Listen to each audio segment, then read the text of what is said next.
अजितदादांचं ज्या ठिकाणी विमान कोसळलं हे तेच ठिकाण आहे. माझ्या जवळपास पहिलं गेलं तर 200 ते 300 फुटावर हे विमान कोसळलं आहे आणि या ठिकाणी पाहिलं गेलं तर त्या विमानाचे अवशेष जे आहेत ते काही शिल्लक राहिले नाहीत. फक्त पाठीमागचा छोटासा भाग जो आहे तो या ठिकाणी शिल्लक राहिला आहे.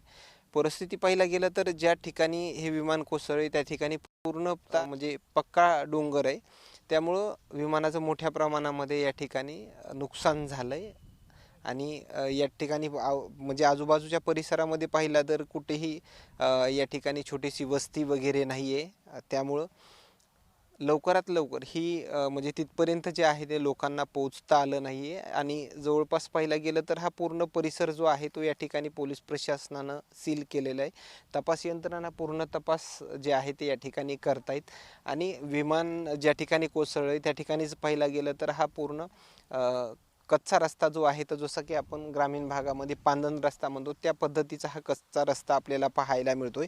मात्र जर ही घटना काही अंतरावर म्हणजे 200 ते 300 फुटाच्या अंतरावर जर हे विमान या ठिकाणी जर कोसळलं असतं तर आज काहीसं या अपघाताचं चित्र जे आहे ते वेगळं असतं. आपल्याला असंच काहीसं म्हणावं लागेल. मात्र ज्या ज्या ठिकाणी जिथून जिथून हा अपघाताचा परिसर पाहता येईल तिथून तिथून प्रत्येक व्यक्ती जो आहे तो अपघाताचा परिसर पाहतोय आपल्याला असंच काहीसं म्हणावं लागेल. मी ते चित्रही या ठिकाणी दाखवण्याचा प्रयत्न करतो. आमचे कॅमेरामॅन अशोक शेकडेला विनंती करतो की म्हणजे कुठूनही लोक बऱ्याच ठिकाणी पोलीस प्रशासन जे आहे ते ज्या ठिकाणी अपघात झाला आहे त्या ठिकाणी नागरिकांना येऊ दिलं जात नाही आहे. मात्र म्हणजे छोटासा जरी पायवाट जरी असली तर त्या मार्गाने डोंगरातून रस्ता काढत काढत हे लोक इथपर्यंत पोहोचलेत आणि पूर्ण ज्या ठिकाणी हा अपघात झाला या अपघाताच्या ठिकाणाची हे लोक लांबून का होईना हे पूर्ण पाहणी करतायत.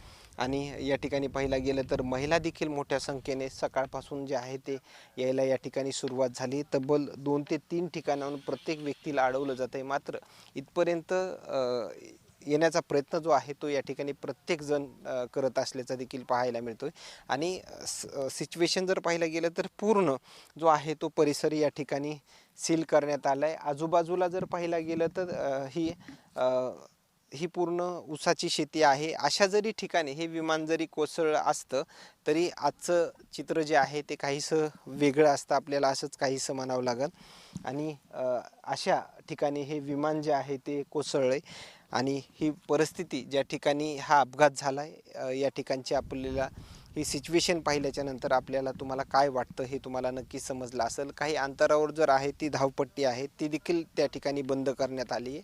आणखीन काही नवीन अपडेट्स मिळतील का या घटनास्थळ विमान अपघाताच्या स्थळावरून हे देखील पाहणं तेवढंच महत्त्वाचं ठरणार आहे. इथले उपस्थित जे लोक आहेत त्यांच्याशी काही आणखीन काही वेगळा संवाद होऊ शकतात का ते काही अंदाज बांधू शकतील का हेही पाहणं तेवढंच महत्त्वाचं ठरणार आहे. Cameraman Ashok शेकडेसोबत सूर्यज media Baramati.